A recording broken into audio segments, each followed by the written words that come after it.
शांताकारं भुजगशयनं पद्मनाभं सुरेशं विश्वाधारं गगनसदृशं मेघवर्णं शुभांगं लक्ष्मीकान्तं कमलनयनं योगिविरधानगम्यं वंदे विष्णुं भवभयहरं सर्वलोकैकनाथम। ओम विष्णवे नमः। जय श्री राधे कृष्ण। आप सभी का आपके अपने YouTube channel BK Mishra present में बहुत बहुत स्वागत है। आइए सुनते हैं माघ मास शुक्ल पक्ष की जया एकादशी व्रत की कथा। आप सभी भक्तों को जया एकादशी व्रत की ढेर सारी शुभकामनाएं। आप सभी के जीवन में भगवान विष्णु माता लक्ष्मी की कृपा से आप सभी को सभी प्रकार के सुख तथा समृद्धि की प्राप्ति हो। जो भी भक्त सच्ची श्रद्धा के साथ नियम और निष्ठा के साथ जया एकादशी का व्रत धारण करते हैं, इस दिन भगवान विष्णु माता लक्ष्मी माता एकादशी की पूजा करते हैं, तो इस व्रत के पुण्य प्रभाव से अकाल मृत्यु का भय नहीं रहता है। भूत प्रेत पिशाच आदि योनि भय से मुक्त हो जाते हैं। पितरों को सद्गति प्रदायक एवं व्रति को मोक्षदायक यह व्रत है। तो आइए सुनते हैं जया एकादशी व्रत की कथा। अगर आप एकादशी व्रत के उपलक्ष्य में ब्राह्मण दक्षिणा, अन्नदान, वस्त्रदान आदि के लिए देना चाहते हो तो आप अपने श्रद्धा और सामर्थ्य के अनुसार हमें डिस्क्रिप्शन में जाकर के वहां से गूगल पे, फोन पे या अकाउंट नंबर के माध्यम से आप अपने श्रद्धा और सामर्थ्य के अनुसार हमें ब्राह्मण दक्षिणा प्रदान कर सकते हैं। तो आइए सुनते हैं जया एकादशी व्रत की कथा।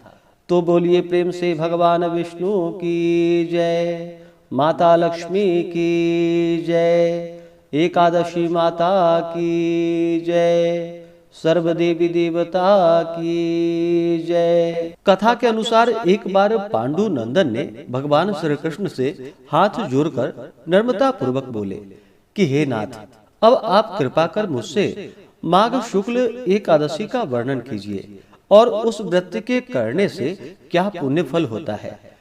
भगवान श्री कृष्ण ने कहा कि हे राजन, इस एकादशी का नाम जया है और यह अक्षय फल को देने वाली है। इसका व्रत करने वाला ब्रह्म हत्या से मुक्त हो जाता है और अंत काल में उसे काम और मोक्ष की प्राप्ति होती है। इस व्रत द्वारा मनुष्य कुयोनि से छूट जाते हैं। अब हम तुम्हें इसकी एक पौराणिक कथा जो पद्म पुराण में लिखी है वह कहते हैं। इसे ध्यान पूर्वक सुनो। एक समय की बात है, देवराज इंद्र अपनी नगरी में अत्यंत ऐश्वर्य पूर्वक राज्य कर रहे थे। वहां के देवता सोमपान के प्रताप से हिष्ट पुष्ट एवं सौंदर्य के खान बन रहे थे। अप्सराओं से युक्त पारिजात पुष्प से सुशोभित नंदन कानन में क्रीड़ा कर रहे थे। महाराज इंद्र ऐश्वर्य से परिपूर्ण अप्सराओं और गंधर्वों के साथ नाच और गान में उन्मत्त हो रहे थे। गंधर्व गान कर रहे थे, अप्सराएं नाच रही थी। गंधर्वों में अत्यंत विख्यात पुष्पदंत, उनके पुत्र चित्रसेन की स्त्री मालिनी का पुत्र माल्यवान, जो अत्यंत सुंदर और स्वरूपवान था, इत्यादि इत्यादि भी उपस्थित थे। माल्यवान के अत्यंत सुंदर स्वरूप का अवलोकन कर पुष्पवती नामक एक अत्यंत रूपवती गंधर्व कन्या कामदेव की पीड़ा से व्यथित हो उठी और अपने सुंदर स्वरूप और हाव भाव एवं दिव्य कटाक्षों से माल्यवान के हृदय को व्यथित एवं कामाशक्त कर दिया। पुष्पवती की सुंदरता निस्संदेह ही विलक्षण थी, जिसके बाहुपाश निस्संदेह ही कामपास को भी लज्जित कर रहे थे। मुख चंद्रमा के समान प्रकाशमान, नेत्र बड़े बड़े और कान तक फैले हुए थे। कानों के कुंडल अनुपम शोभा को प्रदर्शन कर रहे थे। उसकी गिरबा एवं उसमें सटे हुए दिव्य कंठहार आदि अपनी अनुपम शोभा का चमत्कार दिखा रहे थे तथा ऊंचे ऊंचे सुंदर उरोज स्वर्ण कलशों को लज्जित कर रहे थे। उधर अत्यंत ही सूक्ष्म तथा कटि प्रदेश मुष्टिमय था। नितंब ऊंचे विस्तीर्ण सुंदर जघन स्थल एवं लाल कमलों को लज्जित करने वाले चरण इत्यादि माल्यवान के नेत्रों में चकाचौंध पैदा कर रहे थे। यद्यपि ये दोनों ही प्रेमी एक दूसरे पर अत्यंत ही अनुरक्त हो रहे थे, तथापि भयवश इंद्र को प्रसन्न करने के लिए बाध्य थे। अस्तु अन्य गंधर्वों और अप्सराओं के साथ मिलकर कार्य आरंभ किया, परंतु काम के वशीभूत होने के कारण इनका नृत्य एवं गान सम्यक ही उतर रहा था। इनकी चेष्टाओं एवं भाव भंगिमा से चतुर देवराज इंद्र पर इनका अनुराग तत्काल ही प्रकट हो गया। इंद्र ने इसको अपना अपमान समझा और उन पर क्रोध प्रकट करके उन्हें दारुण श्राप दे डाला। इंद्र ने कहा, ऐ मेरी आज्ञा को भंग करने वाले पापात्मा मूर्खों, तुम दोनों ही पिशाच हो जाओ और मृत्यु लोक में जाकर अपनी अपनी करनी का फल भोगो। शाप सुनकर दोनों ही दुखी हुए, परंतु अब क्या हो सकता था। दोनों ही हिमालय पर पिशाच हो अपना काल यापन करने लगे। इस दुख में पड़कर वे लोग अत्यंत ही व्याकुल और चिंतित हो उठे। उन्हें क्षण मात्र को भी निद्रा नहीं आती थी। शीत और उष्ण के प्रभाव में पड़कर वे नाना प्रकार के कष्टों को भी भोगते और अपने अपने भाग्य को कोस रहे थे। इस प्रकार अनेकों चिंताओं से व्याकुल हो वे अपने अपने भयंकर जीवन से ऊब गए। एक दिन उन लोगों को खाने के लिए कुछ भी नहीं मिला और वे दोनों दिन भर भूखे ही रह गए। रात को चिंता एवं शीत के कारण नींद भी नहीं आई। दैव योग से वह जया नामक एकादशी का दिन था। अस्तु द्वादशी के दिन सूर्योदय होते ही इनका पिशाच तत्व नष्ट हो गया और उनका वही प्राचीन दिव्य रूप उन्हें प्राप्त हुआ। देवताओं और अप्सराएं उनकी स्तुति करने लगी। उन लोगों ने जाकर देवराज इंद्र को प्रणाम किया।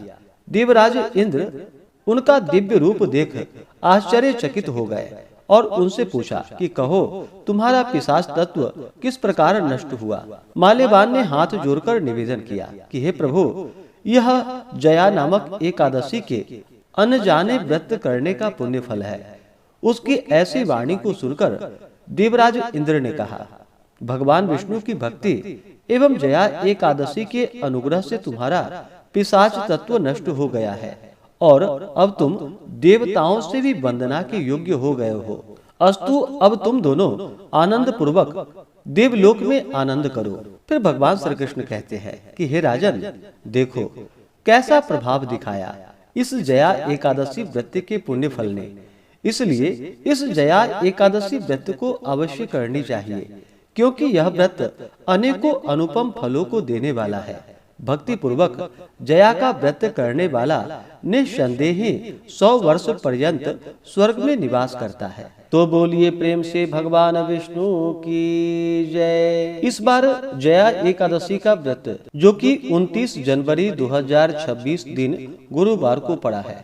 एकादशी तिथि प्रारंभ समय 28 जनवरी 2026 दिन बुधवार शाम 4:37 और एकादशी तिथि की जो समाप्ति है वह 29 जनवरी 2026 दिन गुरुवार दोपहर 1:56 पे एकादशी तिथि की समाप्ति है। व्रत पारण के लिए कहा गया है। व्रत का पारण द्वादशी तिथि में और हरिवासर समाप्त होने के बाद करना चाहिए।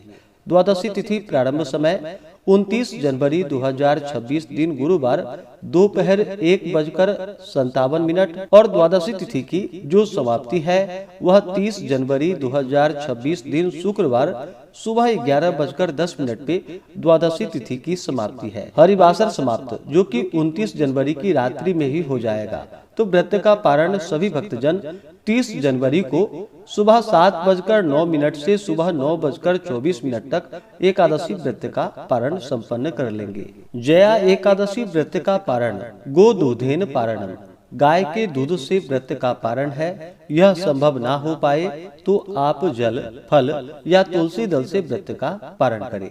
29 और 30 जनवरी को ब्रह्म मुहूर्त का समय सुबह 5:34 से सुबह 6:25 तक होगा।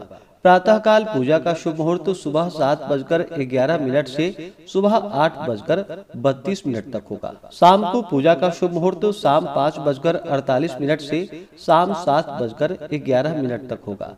तो आशा करता हूँ कि यह जानकारी आपको अच्छा लगा हो। इसी प्रकार से ज्ञानवर्धक जानकारियाँ प्राप्त करते रहने के लिए, व्रत पूजा के बारे में जानने के लिए, कथा को सुनने के लिए चैनल पे अगर आप पहली बार आए हैं तो चैनल को लाल बटन दबा करके सब्सक्राइब करें साथ में बेल आइकन घंटी को दबाएं ताकि आने वाली वीडियो का नोटिफिकेशन आपको समय से मिलता रहे। वीडियो को लाइक करें, शेयर करें। सुखी रहें और स्वस्थ रहें। जय श्री राधे कृष्ण। धन्यवाद।